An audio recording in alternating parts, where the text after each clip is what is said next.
Well, a return visit. I like to do things twice. When it works the first time, why not do it again? My friend Steve Stoliar. Now dig this. Groucho Marx.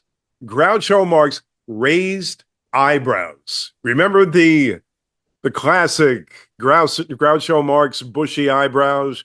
Well, my friend Steve Stoliar actually knew Groucho personally and knows the ins and outs of Groucho throughout the years. And I'm a big time Groucho guy. I mean, the best comedian ever, Richard Pryor, I'm sorry, whomever, Bob Hope, with all that stupid stuff they used to do. Groucho is number one in my book. And Steve Stoliar is a close second. How are you, Steve? Ah, now you expect me to say something funny. You should have just let well enough alone with our first broadcast and and just remembered it fondly instead of trying to capture lightning twice. Well, that's true. You got to lead. Yeah, you're so right about that. Well, I'll take a chance. I'll All take a right. chance. Well, here's the thing. Yes, The sir. the intimate details got me. Here's what made me call you again. I'm Sure. searching through my stuff from the past, and I stumbled upon our video, and I saw it once, but sometimes you don't pick up everything the first time around.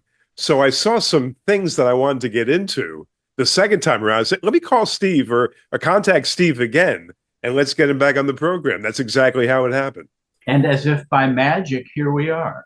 That's right. With books, I mean, every book you've ever owned is in the background. Oh, I can change the background to the Eiffel Tower or the Sphinx or the waves crashing at Malibu. No, they're I, really I, books. Huh? I Wow. like that. They're actually real books with real pages. All right. Well, let's start from scratch for those who haven't seen the first one. Let's start from scratch. Oh my How God, are now, you implying that not everyone watched our first conversation? not enough.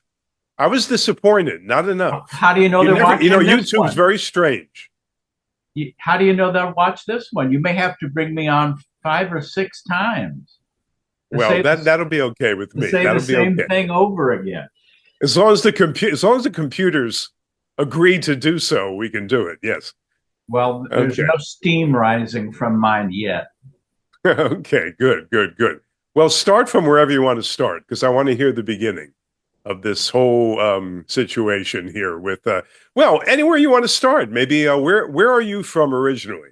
I'm from St. Louis, Missouri, Mm. and I have very fond memories of my childhood in St. Louis.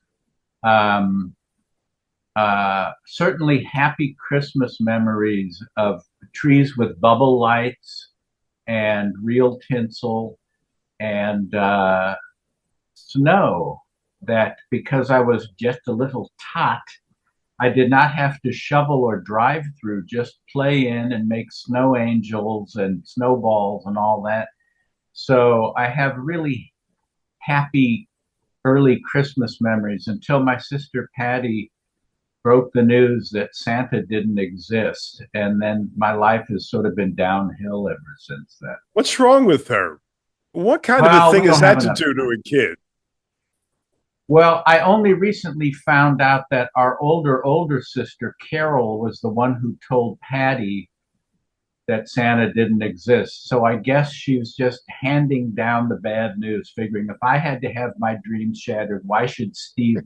Because really, there was nothing like the excitement of waking up Christmas morning and thinking, oh, it's today, and racing downstairs. And there was the tree and presents that weren't there the night before. And there was a note from Santa Claus that said, thanks for the cookies. Rudolph enjoyed the orange. And I thought, oh my God, it's a letter from Santa Claus. I That's also have beautiful. happy memories of the summer because of lightning bugs. I loved lightning bugs. And again, the mugginess didn't bother me because I didn't have to look my best or wear a suit or anything. Just run through the sprinklers and my swim trunks and all that. But when I was virtually 8, the family moved to LA. So my childhood memories of St. Louis are locked into just those golden early years. And then I grew up. I can see the Midwest in you. There's no doubt about it. I can see this very calm nature of the Midwest. I'm from the East Coast, we're high strung, but Yeah. you, on the other hand, And I never really went Hollywood, which mm, frustrates people because I tend to be honest, not cruel, but I tend to be honest. I don't humor people if they're waiting for me to say your script was brilliant or that joke was hysterical. They get a genuine reading from me for better or for worse. And I think that my Midwestern roots and upbringing had something to do with just telling it like it is. And what about that trip to California? How'd that come about? my dad worked for a chemical corporation that was opening a West Coast office, and they asked him if he wanted to be in charge of it. And he said, "You bet," without really checking with any of the rest of the family. Whenever I see Meet Me in St. Louis, there's that scene where Leon Ames finds out that because for business reasons the family's going to moving away from St. Louis, and he thinks they'll be jumping up and down, and they burst into tears and get depressed, and he wonders what he did. Um, I was okay with it, but my sisters had long-standing friendships going, back to elementary school, and it was much harder for them to make a clean break. On the other hand, we did have a cat named Smokey, and my dad said the apartment we're moving into in California doesn't allow pets. So I had a substantial cry over having to leave Smokey in St. Louis. But Mm-hmm. otherwise, um, the plane trip out, Red Skelton was sitting directly in front of my sisters and me, and several seats in front of him was Andy Griffith. And this is in '62. They were at the height of their popularity on television. And I thought, life really is like on I Love Lucy. You just go somewhere and there's a celebrity. I haven't even arrived in LA, and here are these people. And Skelton had one of those little cork on a string pop guns where you push the back and the cork comes out. And he kept it tucked into his suit jacket pocket. And every now and again, he would turn around and shoot me with his pop gun just to keep me amused. He, of course, would never get past NSA now, or they, Right. they, they You would can't bring wrestle. any kind of a gun on board these days. No, they would wrestle Red Skelton to the ground and handcuff him and send him to Honduras or something. So, and he gave me his autograph. And my older sister was crying because her boyfriend didn't go to the airport to see her off. So Skelton lent her his monogrammed handkerchief, which she foolishly washed and returned to CBS. But he was just Oh, delightful, and I thought, uh-huh. it's true. The place must be paved with celebrity. And it was forever before I saw anyone famous again. Now you're going to tell me a bad story about Andy. The bad story about Andy isn't that bad, except compared to Skelton, because Skelton was delightful.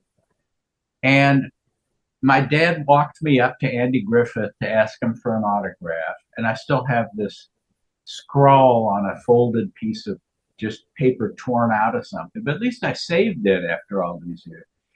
And what I remembered was that he was a little surly or a little less forthcoming or friendly. And I've told that to people who say that was his reputation. He wasn't known as a really warm guy that enjoyed interacting. So even at 7 and 11/12, I picked up on the fact that Skelton was warm and open and delightful, and Griffith would rather not be bothered. Yeah. Well, you had good instincts even back then. I did it. You know, I used to love watching the Three Stooges when I was a kid in St. Louis. Of course, they were the old Columbia shorts. And they came to St. Louis to promote one of their awful late in life features, like Around the World in a Daze or In Orbit or something. And of course, I wanted to see them. So my mom took me, and these old men came out on stage. And I didn't understand why Curly didn't look like Curly because I didn't realize that I'd been watching shorts from the 30s and 40s on Right. television. And Larry's hair was slicked back. And I remember Mo saying, Larry combs his hair with an egg beater. And even at 6 or 7, I remember thinking, that joke doesn't work because his hair isn't frizzed out. It only Yeah. works when you picture him combing it. But anyway, it was a thrill to see, you know, legendary people from my television set in So person. I guess you didn't have Curl. You had Shem. Maybe you had Shem. Did you see Shem? No, no, Shemp was dead too. Shemp died in Oh, 55. This was Joe oh, okay. DeRita. Oh, He yes. was a Okay. burlesque comic that came in just for the features. It's like The after one that was on Costello, Abbott and Costello. Joe Besser. Joe Besser was a Oh, okay. That's he it. was a Yes. cousin of mine through marriage on my father's side. I never met him. He was never happy as a stooge. He agreed to join, but he said, "You can't hit me. I don't like that violent stuff." So a lot of stooge fans actually prefer even the later Joe DeRita features to the Joe Besser shorts because those are the ones where like they put on a show and do song and dance and stuff. And Mo would hit Larry and then just kind of lightly push Joe Besser. He was much more effective on Abbott and Costello as Stinky. He was stinky. He was great. Oh Don't my gosh. do that. He was great. The Yeah. outfit, It everything. It was fantastic. hurts. He had a hat about 3 sizes too small. It was great. That was entertainment back then. And you know that he's from my hometown, Costello, from Paterson, New Jersey.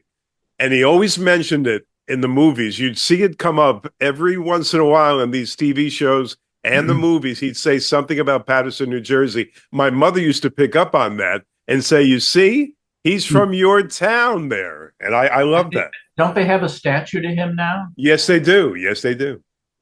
I worked Yep. on a box set, including a documentary on the Abbott and Costello TV show, and I got to interview his daughters, and I, in a very Twilight Zoney way, I noticed the address in some home movies that they lent me that we used in the thing, home movies from the 40s, and it had the address, which wasn't all that far from my apartment.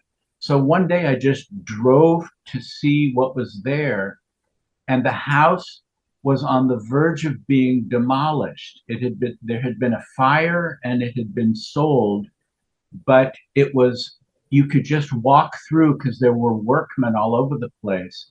And all of these things that I had seen in these color home movies from the 40s, the portholes on the swinging doors of the kitchen, because it was done like a galley, like on a ship, and there were etched glass windows of Lou Costello in a sailor's cap, and the you could see the train tracks in the backyard from the model train that he had built. The train was gone, and the tracks were overrun with weeds and grass.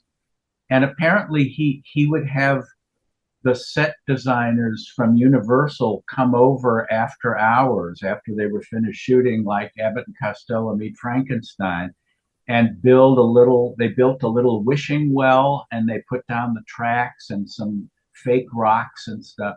And it was like I've walked into this ghostly home movie thing. And I told his daughter Chris about it, and it was such a remarkable opening, this slim window between when the house was occupied by other people and when it was demolished. And that was when I chose to go check it out.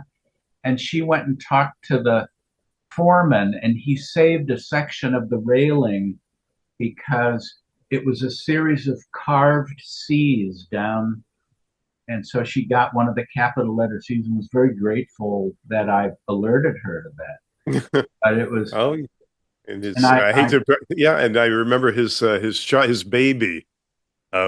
It fell into drowned the in the, and swimming I saw the pool. pool where he drowned. That, Yeah, I mean, that it was was the rough to same take. I pool. don't think he was ever the same after that. You know the funny story, or the however you want to look at it.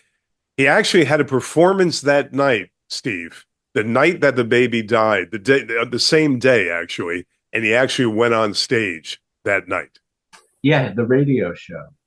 the radio show. Yes, Yeah, yes. yeah, he was a trooper. I mean, and people couldn't tell. Yeah, after that, and he wore a little bracelet with his son's name on it, and you could see it. You know, sometimes he'd move his arm, and it would out of the suit jacket, you would see it on his wrist, and that's what it Hmm. was. It's a little reminder. But There's a nice little thing, You Bet Your Life episode with Costello. And it's very interesting. You see the real wait Costello. a minute. Not You Bet Your Life. This is Oh, your this is life. your life. Yeah, I'm thinking. I have you. Why wouldn't I make the mistake saying You Bet Your Life? But this is your life. Yeah. And you saw the real serious Well, he's Costello. very he was very uncomfortable, and understandably, because unctuous Ralph Edwards, which is redundant, he would always. I mean, he wanted drama in with the heartwarming stuff. So Mhm. it's like I remember he had Frances Farmer on an episode, and you know she had undergone electroshock therapy, nervous Mhm. breakdowns, and all this. And he said, "And you were married to actor Leif Erikson." Yes, we were. And what happened to that marriage? Well, you know, things just didn't work out. Isn't it true that you would become impossible to work with and live with? Well, so on the Costello show, there's like a brief mention of the son, and Lou is, you know, it's not something that he was comfortable talking about. Then they bring out like his manager, and Edward says, tell us what happened. I will never forget. Little Lou Jr. had fallen into the pool and drowned, and we told Lou, you don't have to do the show tonight. This is too much for you to handle. But Lou, being a trooper, I will never forget. He went on that night and he dedicated the show to little Lou Jr., who had died just that, you know, and Lou had to just kind of sit and put up with It just this. imagine, it should be up to the father himself if he wants to speak about that. I mean, Ralphie boy should not take it upon himself to bring somebody on. But I guess that's the way things worked. I imagine. But I do remember that I've never seen him so stoic. But as on that show for some reason, he was taken aback by the whole thing. I think he was genuinely surprised by the whole thing. Well, that happened with Laurel and Hardy too. Mm, They surprised them at the Knickerbocker Hotel, and um, Hardy had been ill, and he didn't really want to be seen by anyone. And so after the camera bursts through the doors in the hotel suite, and Ralph comes out with his video, oh hell, the two two two personalities with but one mind, two derbies, two happy, and Hardy's there with his glasses on, just kind of, and Edwards says, and we'll meet you back at the studio right after these messages. And when they come back, Ralph Edwards is saying, and our special guests are, I hope, I think I may have, and you could see that he was genuinely concerned. The viewer assumes it's because they were a little late, maybe because of traffic. yeah. But Dick Cavett told me that when he met Stan Laurel, Laurel said, Babe wasn't going to do the show. He told them to go fuck themselves. Uh, I'm picturing Oliver Hardy saying that. and they had to work at convincing you can't let the audience down. So very reluctantly. So again, that was another case of you know putting people on the spot. I mean, sometimes people knew ahead of time. The rumor had gotten out and the person Yeah. had to feign surprise. But often it was quite legit, and you had no control over whether they wanted to go on or not. There were a few of those episodes where they didn't respond very well. You can see they didn't want to do this. I can't remember which ones, but I remember thinking that person did not want to do this. He was kind of forced into doing this. But now, by the way, if you don't know, Steve is a voiceover artist as he displayed right now. Uh, And are you still making a living doing that right now, Steve? Not that I know of. I mean, Oh, I you got to still get have your work. this. Got to get you some work. We'll talk.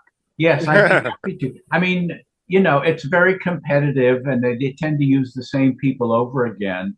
But I still am capable of doing that, and I'm still audition and do podcasts and this and Yeah, that. there's about five. There's about five people across the country that do voiceovers.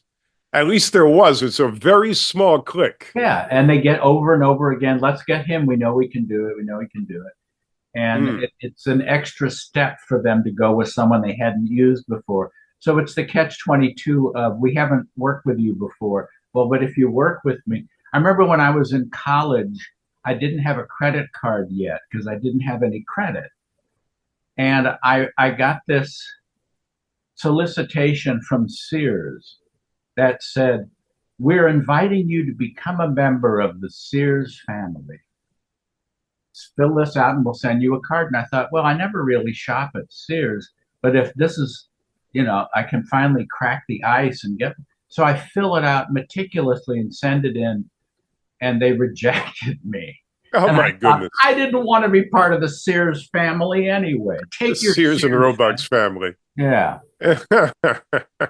Well, you know what I love about you? I can broach any topic Not and sports. you could just run with it. Not sports, Not but I sports. wouldn't do that to you. I know my sports, but I wouldn't do that to you. But I can broach just about any topic and you'd run with it. Now this is original. Now, I by the way, realize that I'm old enough now that I've become one of those people who, when a celebrity name is mentioned, I either have a first-hand or second-hand anecdote, either something that I experienced or someone that I either Dick Cavett or Groucho or someone between them, they were one degree of separation from every conceivable name of the 20th century and some into the 19th. you mentioned Cabot. I was hooked on Cabot for about 3 months. Ask my wife. I one after the other, after the other, after the other, until she said, "What is your obsession with this guy?" You It have wasn't good necessary. taste. It wasn't necessarily my obsession with him. I always liked him, but it's just the era. It's just the way it was conducted, the way it was very intellectual, and very and not. You didn't feel as though, Steve, that they were on a clock, like they had a rush to commercial, because there were commercials, but they weren't so squeezed close together. Right. And also, those were the days when he could do 90 minutes with Alfred Hitchcock or Fred Astaire or Betty Davis or someone like that. One Now person, one you get icon. Yeah. 3 minutes with a highly prepared, here is the point you want to make, and then we're going to thank you and fire you out of a cannon. Right. Yes, there was an intellectual element to Cavitt's show and personality, but it was still very accessible to a wide cross section of people. It wasn't just brainy types, because also he has a silly side. I remember in the early '80s when I was writing for him at HBO, I had moved to New York, and he invited me out to his house in Montauk. Wonderful house. And because I didn't want to be caught short, I brought along a whoopee cushion. Do I need to explain what that is for people who don't know what a Well, whoopee? I'll say it. You sit on it, it sounds like you're passing wind. Yes. Because I know there are people out there that have no idea what No. that is. So we were having great fun with it, hiding it under where each of the other was going to sit and laughing like idiots, like small children, because he never really lost that part of him. That's the little kid from Nebraska. So, and then it sprung a leak. And I figured, well, I guess we can't. That's it for the whoopee cushion. He said, well, let's locate the leak. So he blew it up and he filled a sink with water and he submerged the whoopee cushion and then he squeezed it and it went like, and he said, I'll bet that's exactly what a hippopotamus fart sounds like. And yes, You just so he was delivered an that intellectual. you delivered that exactly as he would Oh, do it. well, I had I heard. They're a very lot of good, very good. proximity. You know, He's a very great good. guy. Why I saw the last one I saw was the Brando interview of 1973. He had just done Last Tango, and every time Dick tried to get him on course with speaking about acting, he would have none of it. Steve, No, you want to no, talk about but they The did become Indians? they became friends. And Cavett told me that after the show, they hung out and went walking down whatever avenue was where the studio was, and they spotted Ron Galella, the celebrity photographer, paparazzo before they were called paparazzi, and Galella kept getting in their face as they're walking. He didn't stop them, but he kept being like 2 steps ahead and shooting and shooting. Mm-hmm. And Brando was getting annoyed and muttered to Cavett, "Is that Galella?" And Cavett said, "Yeah." And Cavett said, out of nowhere, this rabbit punch from Brando into Ron Galella's face, who fell backwards, and the camera broke. And the unfortunate part of that, in addition to the lawsuit that Galella brought against Brando, was that he said his fingers got infected from Galella's teeth and he was hospitalized. And Cavett said Brando's hand was like twice the size it had been a few days earlier. So that's what he got. That's what they say about a human bite or a human Yeah, where they contact with say teeth. there's more Much worse than a germs. dog or an animal. Right. Oh yeah. I mean, see, now I wasn't sure if that was the same day where Brando got into the scuffle, but that was the same day Yeah, of it that was after interview. the show. They Cavett got into his civvies, and they went walking down, maybe to get a bite to eat or something like that. But they continued to see each other and stay in touch. And Cavett said it was always such a blast to pick up the phone and hear that unmistakable voice on the other end of it. Well, the great Marlon always said, everybody's an actor. What I do is nothing special. Always put down the craft of acting constantly. And Yeah. Dick was trying to drag it out of him, and it wasn't going to happen. But and another one I saw, well, actually, because you're so close to Cabot and you know Cabot, I love Cabot. The other one was Betty Davis, and she's a piece of work. She was a piece of work. Any stories about Betty Davis? Well, he out of nowhere asked her, "How did you lose your virginity?" And she proceeded to explain that she had saved herself for marriage and all this. And he said he got a ton of hate mail. How dare you ask such a prying personal question? He said she loved it. It was like that was why she liked his show, was because out of nowhere he would ask these things. But you know, the people. He also said he ended one show with, "Well, we're all out of time, so my apologies to Miss Garbo in the green room. We'll have you on another night." And he said, a ton of mail. "How could you leave Greta Garbo? She's the mystery woman that never does talk shows. Why didn't you have her on?" But that's the risk you run, not saying wink, wink, nudge, nudge, LOL, smiley face emoji, and whatever they use today. Oh yeah. Oh, here's a non sequitur. I'm watching. It 1943. flew right by your head. Yeah, the Beat Generation. I think we touched on it briefly the last time. I know you're a writer, and You must be well aware of everybody I'm about to talk about. Ginsberg. I saw him. No, I saw Kerouac with Steve Allen. I saw Ginsberg with the right wing zealot that I can't remember. Oh, Bill Buckley, William F. Buckley. And I was reminded of how much I used to read beat um, poetry and beat novels. I was very much into it. Were you ever influenced with your writing? Ever influenced by those Ginsberg, Kerouac, Ferlinghetti, Corso? No, no, but again, I have a story because I'm always only Of one course. remove from that. I am longtime good friends with Robert B. Whitey, who is a skilled documentarian and writer and director. He did a lot of Curb Your Enthusiasms, um, but he also did great documentaries on W.C. Fields and the Marx Brothers and Mort Saul. And he was a longtime first, sort of like me, first a rabid fan and then a friend of Kurt Vonnegut's. And so he did a really wonderful documentary on Kurt Vonnegut. And he told me that when Vonnegut had his kids still living at home, he had a teenage son, and Vonnegut was entertaining Jack Kerouac. And Kurt's teenage son came home and was about to race up the stairs to his room. And Kerouac saw him and said, "You kids make me sick.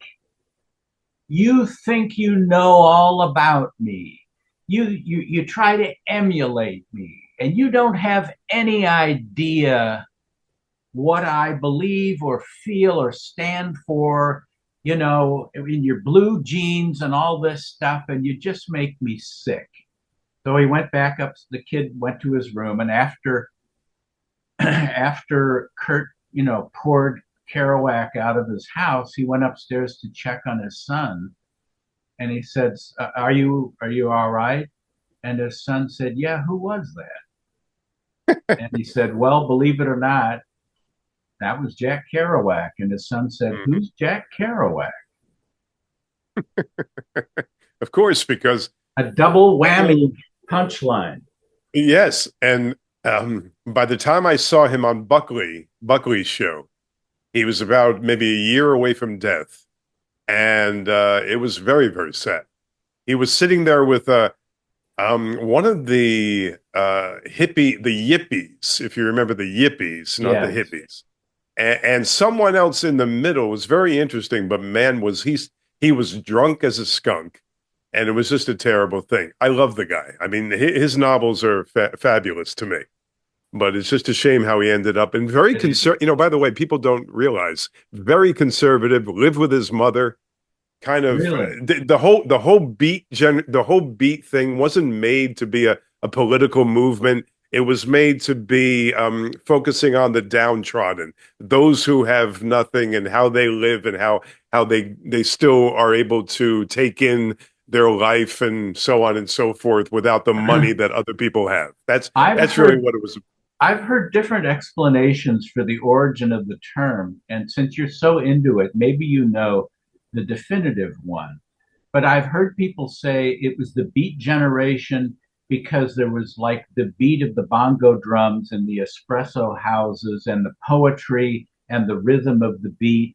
And then others who say, no, they were like, they felt beaten down after Yeah. the war or kind of Well, if you like, think that Kerouac, if you take Kerouac as the guru, Kerouac made it known to be just about the beat. We're down.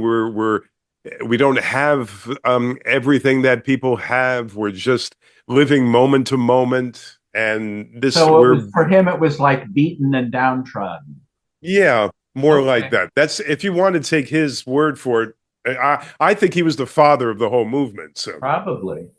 yeah, yeah, but Speaking of Buckley, Groucho did a wonderful firing line with Buckley. which is, you can find it on, I think it's on YouTube. It's certainly on DVD. Oh, I'll And check that out. Yeah. except for the ghastly hairpiece that he's wearing, it was the same one I think that he wore in Skidoo, and it just looks like he trained a small animal to crouch on the top of his head. But when you get past that, it's a wonderful show that I mentioned to people because it's the serious side of Groucho. He wasn't playing for laughs with a studio audience. He was having an intelligent discussion on a variety of topics with someone whose politics he disagreed with, but that he respected, and it worked the other way with Buckley. I mean, at the time, Buckley was seen as a right wing firebrand. Now, of course, MAGA would have nothing to do with him, and Oh no, he he's would not right. never measure up on those terms. But that people were tolerant of each other's differences, and like I say, there was a respect between the two of them instead of just contempt or I figured you'd say that or something.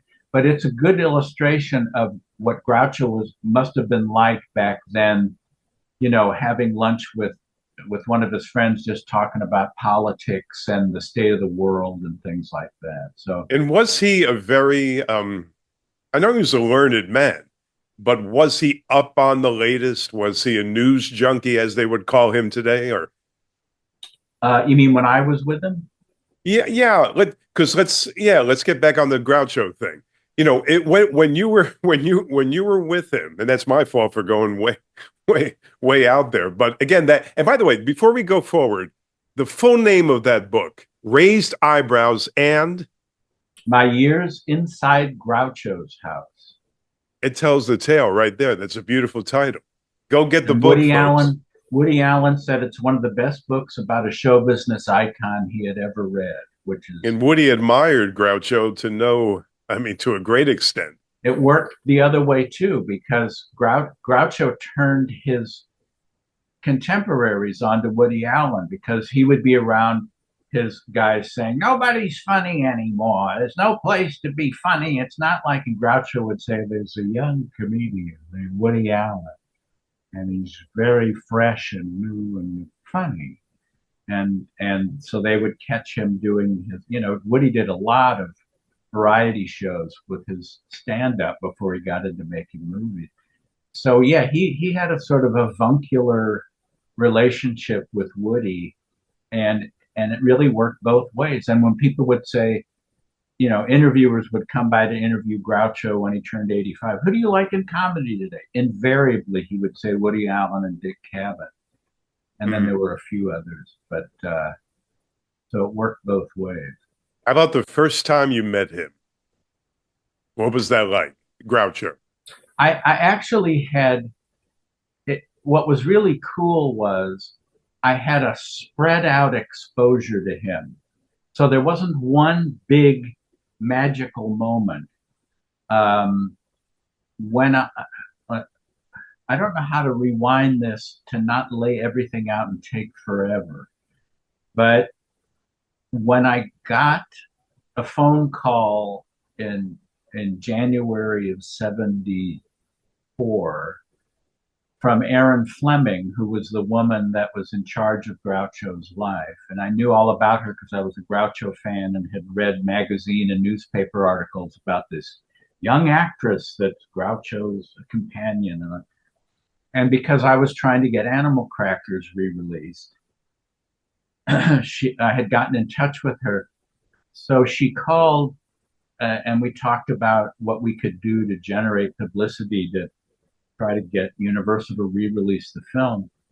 And she said, well, we're leaving now. We're going to see Sleeper, Woody Allen's new movie. And I said, before you go, there's a question that's been bugging me for years. Half the sources I see say Groucho was born in 1890, and the other half say 1895. Which is it? And she says, Groucho, when were you born? And I hear October 2nd, 1890. And she said, did you hear? And of course, I'm thinking, oh my God, he's right there next to her at the phone. And he said that. So that was a big thrill. Hmm. Then when I had set up this petition drive at UCLA where I was a student, Aaron and I were in frequent touch about how to publicize it and all this. And I said, in one of our phone calls, I said, "How's Groucho?" And she said, "Here." Hello? I said, Wow. "Groucho?" Yes. How are you doing? How am I doing what?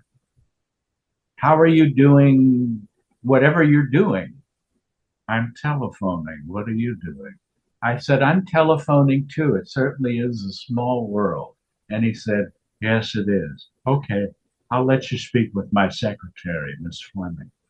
So it was like, oh my God, I talked to him. Oh my God, I talked to him. And then um, when we started our petition drive at UCLA, it made it on the front page of the UCLA Daily Bruin. And Aaron wanted to get a bunch of those to give to their publicity people to show about this resurgence of interest. So on their way to some party, they stopped at the dorm where I was living at UCLA. No one knew about it, and everybody I knew hated me after they left because I didn't want them to be mobbed, and so it was just a secret. They would pull in about 7:30 or something.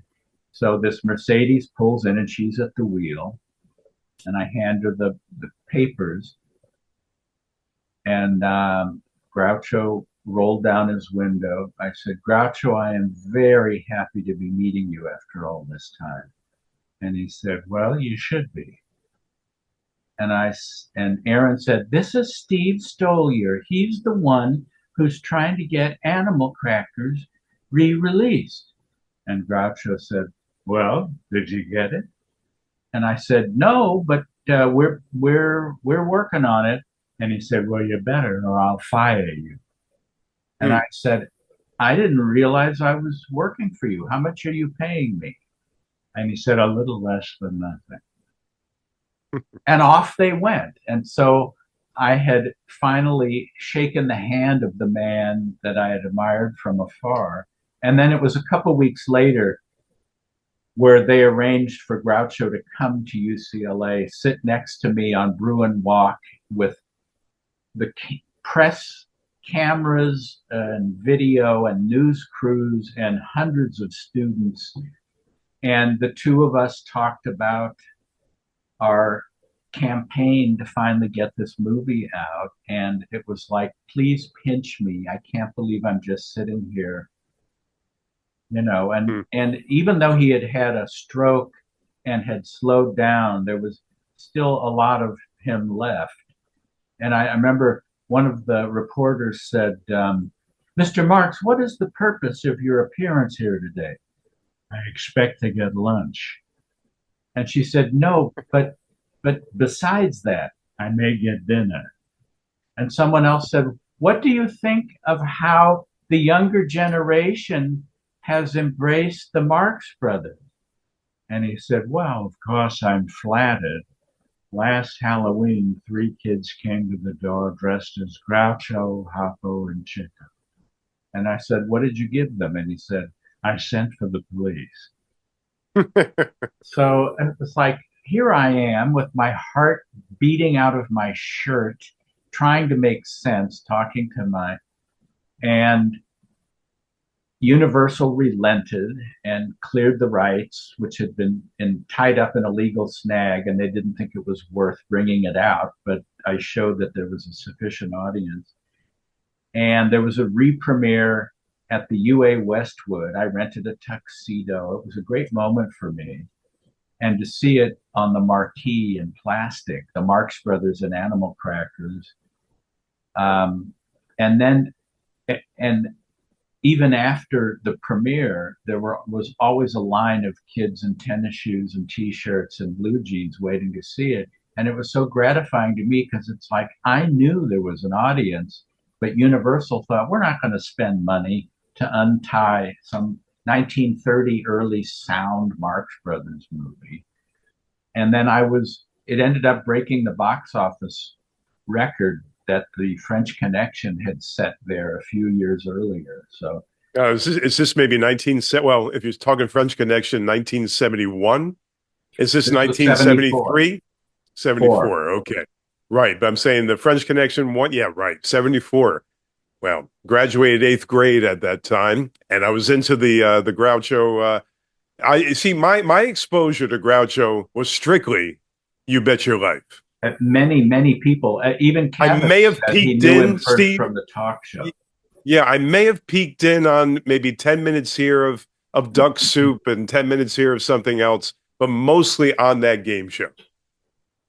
Well, I had an uncle in St. Louis, Uncle Joe, who was mostly bald with a little salt and pepper rim around his pate, mustache, glasses, smoked a cigar, wiggled his eyebrows, and said funny things.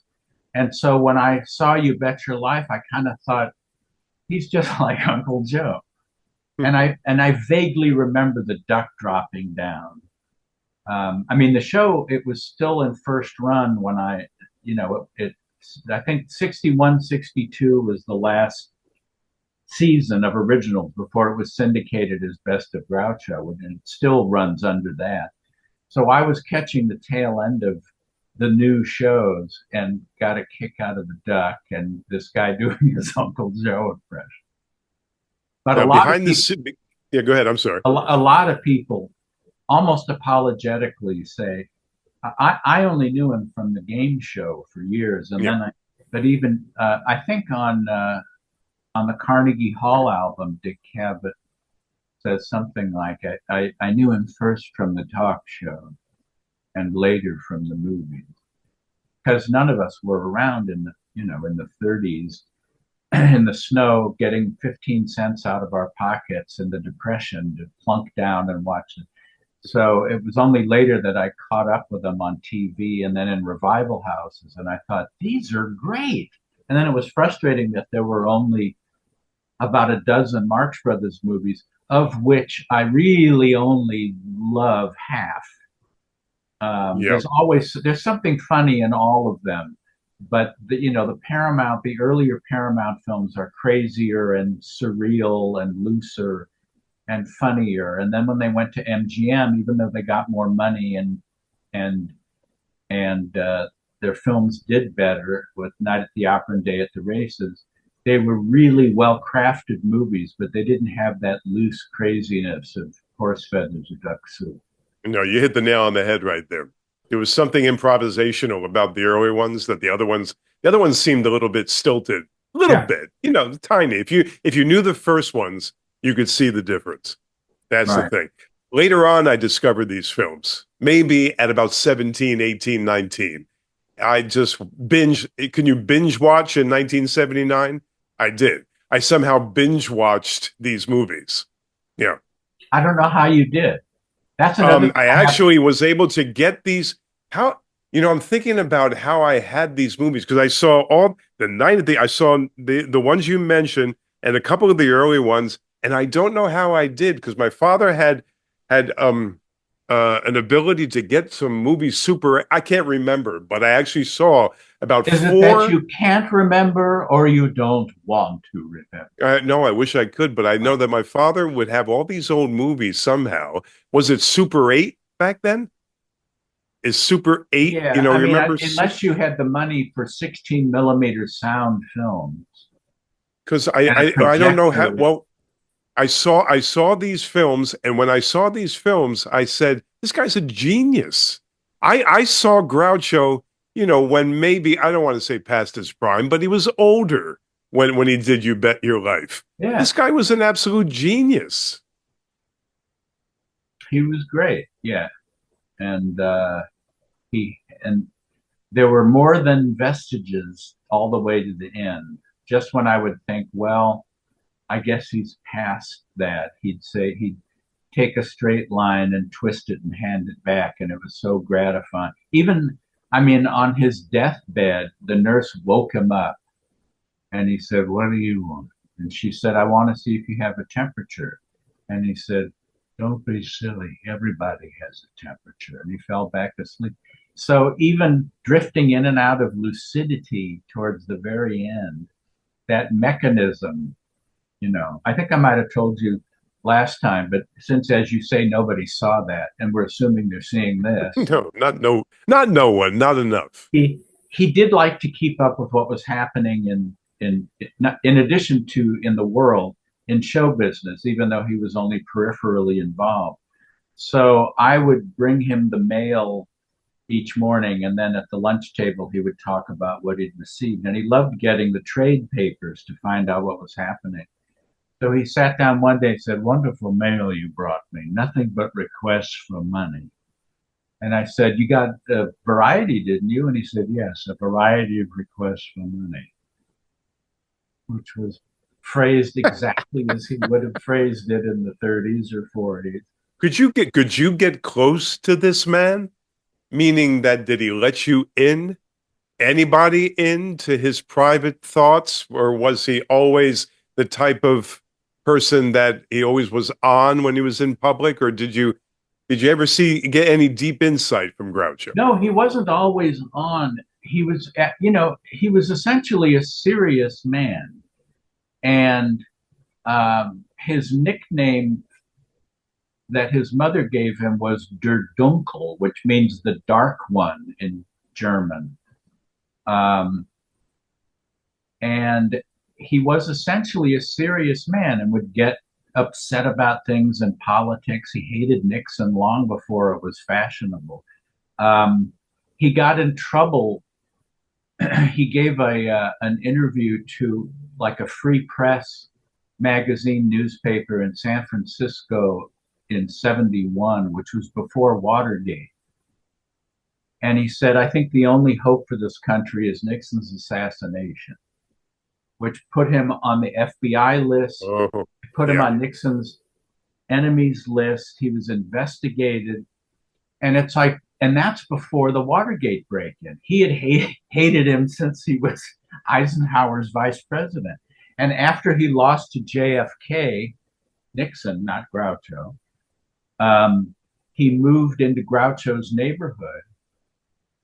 And at the time, some journalists said, "What do you think about Richard Nixon being a neighbor of yours?" And he said, "Better here than Washington."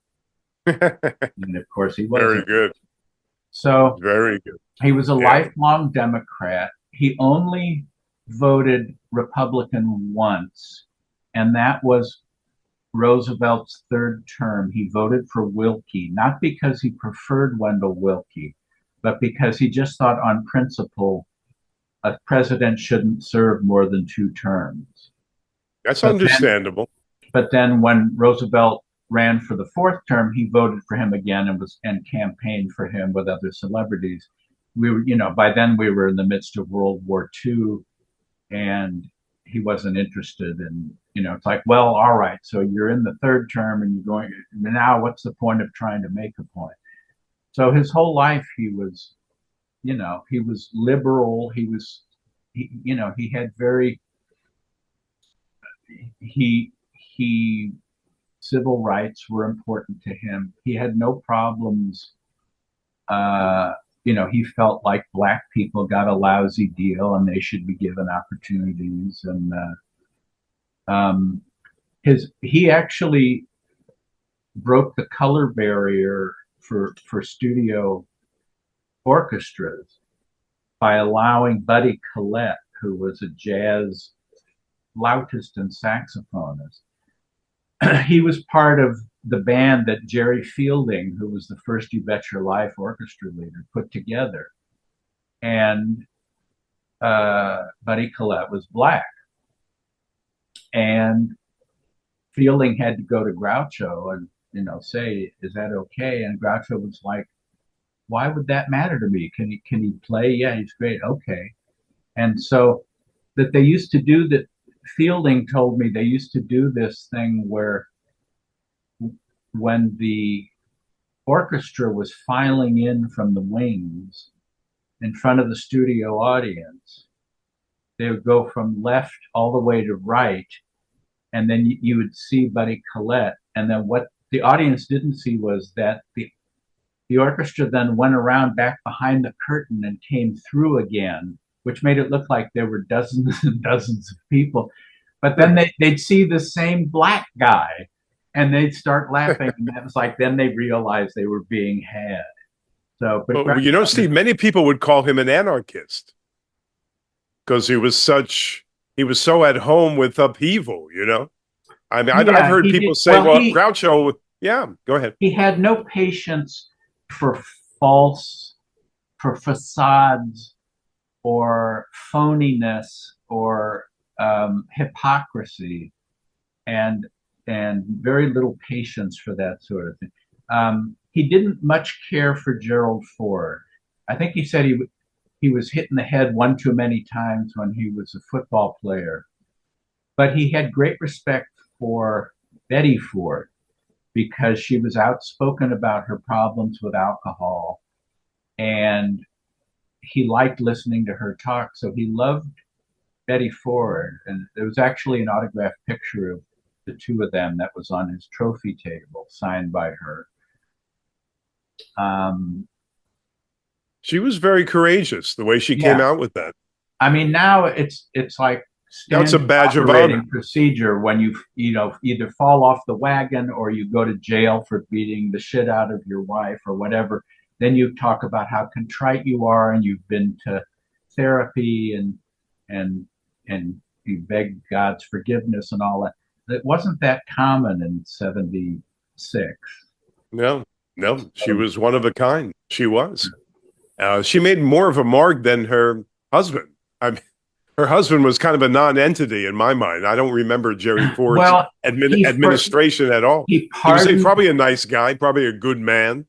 yeah, he pardoned Nixon, for which many people never forgave him because he felt like he didn't want the company to get mired down in this looking backward revenge thing and that we needed to move forward. But there were so many people who just thought that was a terrible injustice that Nixon needed to be punished. But yeah, now we still have the Betty Ford Clinic.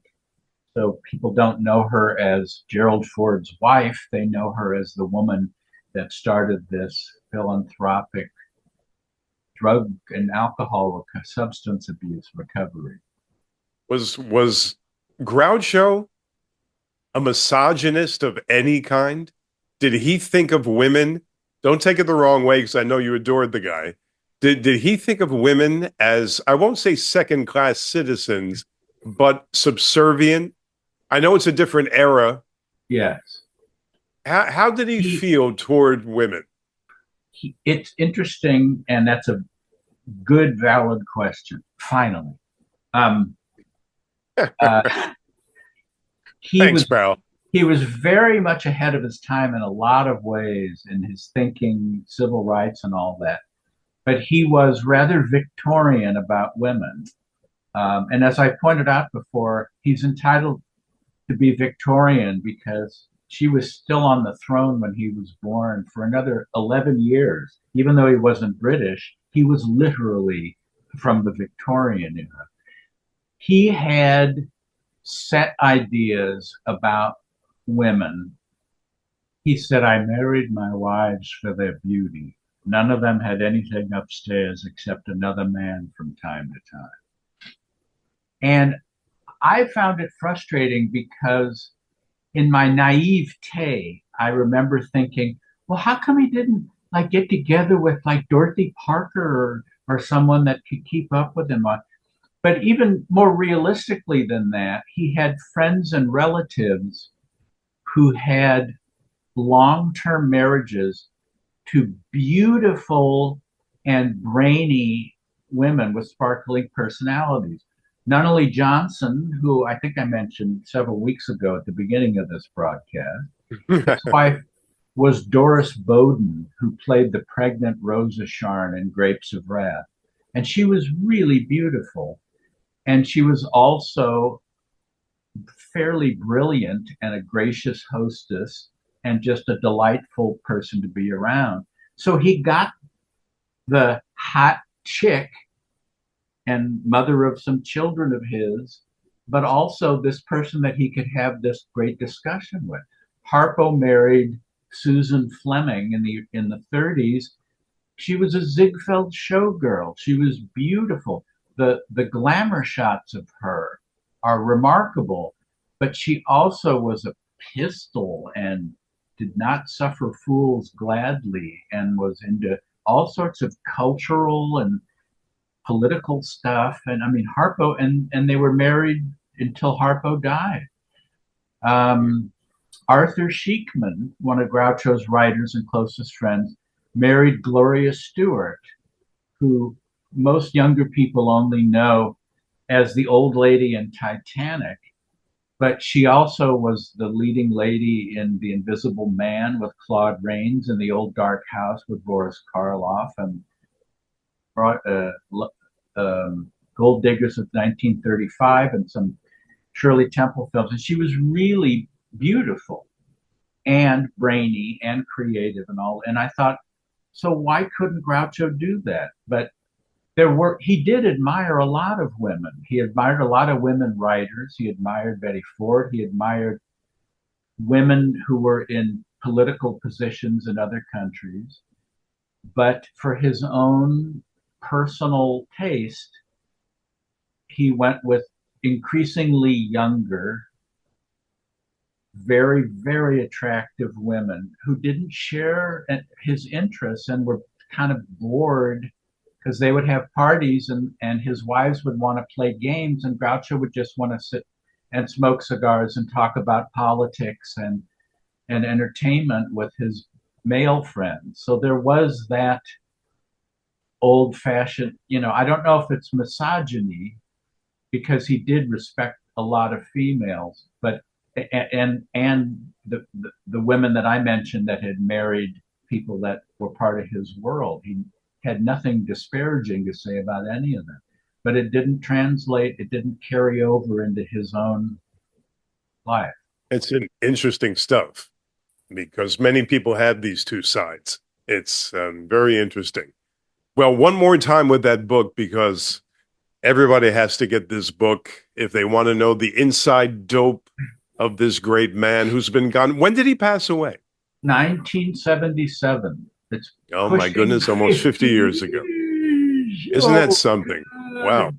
It doesn't, it, I'm always playing that measuring game of like, it's been longer now since, it's like when Animal Crackers came out in 1930 and I got the job in 74.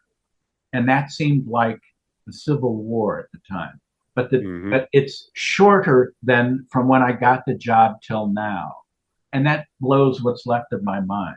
The book is called Raised Eyebrows, My Years Inside Groucho's House. You can get the Kindle or the audiobook with, big surprise, me narrating and slipping in and out of all the voices on Amazon. And if you would like to get a signed or personalized copy as a gift for someone else, or even yourself, you can order it from my website, which is my name, Steve Stoliar, STOLIAR.com, and I will be happy to accommodate you. All righty.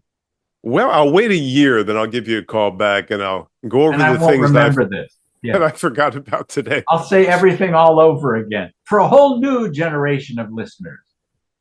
Well, Steve, thank you. I'll send you the link and, feel free to do what you want to do with it. I appreciate it. Thank you so much for all the insights. Fantastic. Thank you for your intelligent questions. And unlike the disc jockey that asked me which was the brother that could play the harp. And he was serious. And he was also 25 years old, I guess, Steve, right? Take care of yourself. Bye.